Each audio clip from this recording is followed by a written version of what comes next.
আসসালামু আলাইকুম রহমতুল্লাহি ওয়া বারাকাতুহু। দর্শক, আজ আরও একটি ভিডিও নিয়ে আসলাম।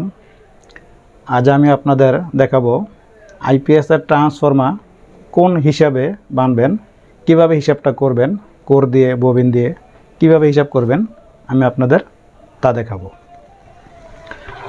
তো বন্ধুরা, আমার এখানে একটা কোর আছে, আপনারা দেখতে পাচ্ছেন যে এখানে একটা কোর। এই কোরটার মাপ হচ্ছে 6.5 ইঞ্চি। এই কোরটা 6.5 ইঞ্চি আছে।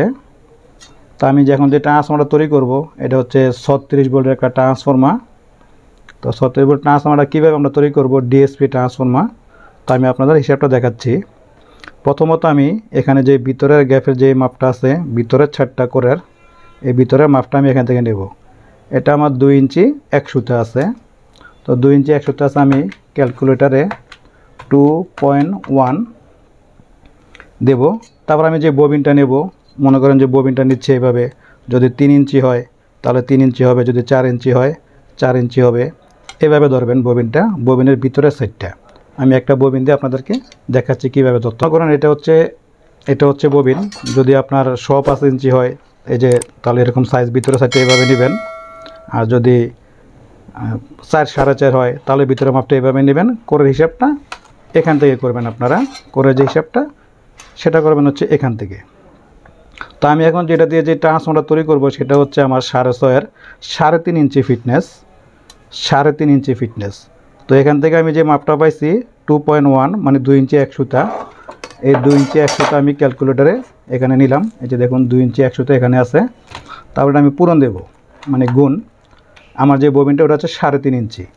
তো আমি এখানে পূরণ দিচ্ছি 3.5 এসে দিছি। দেওয়ার পরে এখানে সমান সমান দিলাম 7.35। এখানে আমার এটা আসবে 7.35।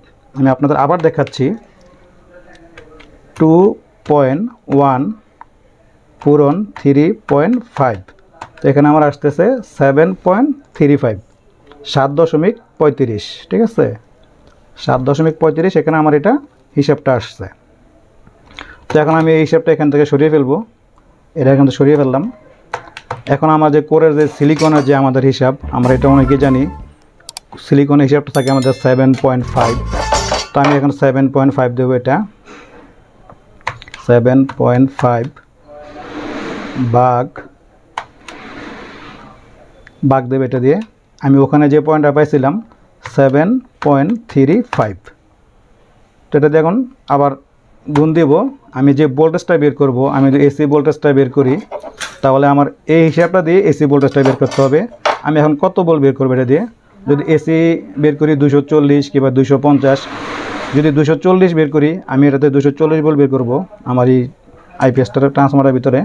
তো আমার পূরণ দিতে হবে 240।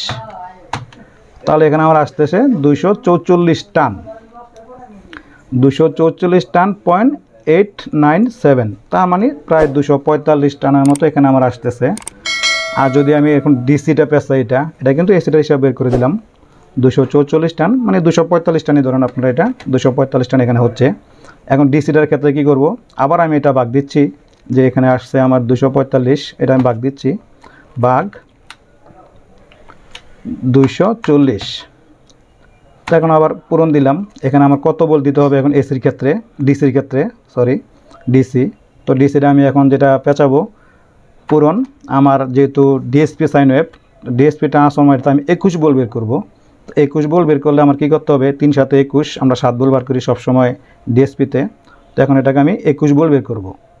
তো আমি এখন 21 দেবো। এখানে 21 দিলে আমার এখানে আসতেছে প্রায় 21.42 টান। তো আমি এখানে 22 টানের মতো আসে, এটা আমার 22 টানের কম আসে, আমি এটাতে 22 টান দেবো। ডিসির ক্ষেত্রে 22 টান দেবো। যদি হিসাবটা না বোঝেন তাহলে ভিডিওটা আপনারা টেনে দেখতে পারবেন, সমস্যা নেই, আমি আপনাদেরকে বুঝিয়ে দিচ্ছি। তো এখানে আমি একটা ট্রান্সফর্মার পেঁচাচ্ছি, আমি আপনাদের দেখাচ্ছি যে ট্রান্সফর্মারটা ডিএসপি।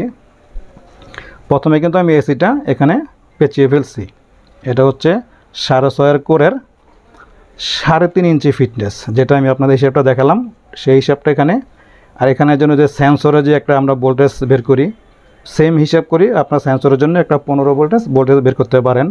আর যদি কেউ কুলিং ফ্যানের লাইনটা এক্সট্রা দেন 24 ভোল্টের ক্ষেত্রে, তার জন্য আপনারা 12 ভোল্টের একটা লুপ বের করবেন এখান থেকে।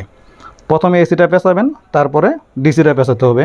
আমি এটা ডিসি পেঁচাবো 3 তারে, 36 ভোল্ট হবে এটা আমার, 3 তারে পেঁচাবো। তো এটা আমার এখানে যেই তারটা নিয়ে এসছি, আমরা যে বিআরবি তার দিয়ে কাজটা করতেছি, সম্পূর্ণ বিআরবি তার, তামার, এটা আমরা এটা তার দিয়ে করবো।